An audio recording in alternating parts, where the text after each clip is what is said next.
Press conference করেছে, এটা নিয়ে ওনারা যথেষ্ট এলাবোরেট ওয়েতে বলেছেন কোথায় কোথায় ঐক্যের জায়গাগুলো তৈরি হয়েছে, কোথায় কোথায় কেউ কেউ দ্বিমত করছে, সেই জায়গাগুলো ওনারা বলেছেন।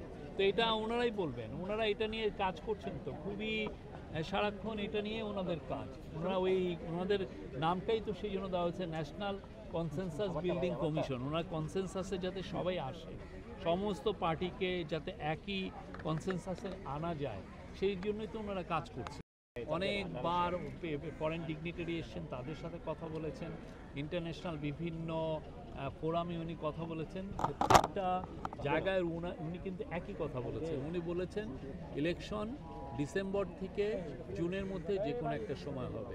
আমি গতকালও যেমন বলেছি, এটা ডিসেম্বরে হতে পারে, জানুয়ারিতে হতে পারে, ফেব্রুয়ারিতে হতে পারে, মার্চে হতে পারে, এপ্রিলে হতে পারে, মেতে হতে পারে, জুনেও হতে পারে, বাট এটা জুনের 30 তারিখের ওই পারে যাবে না।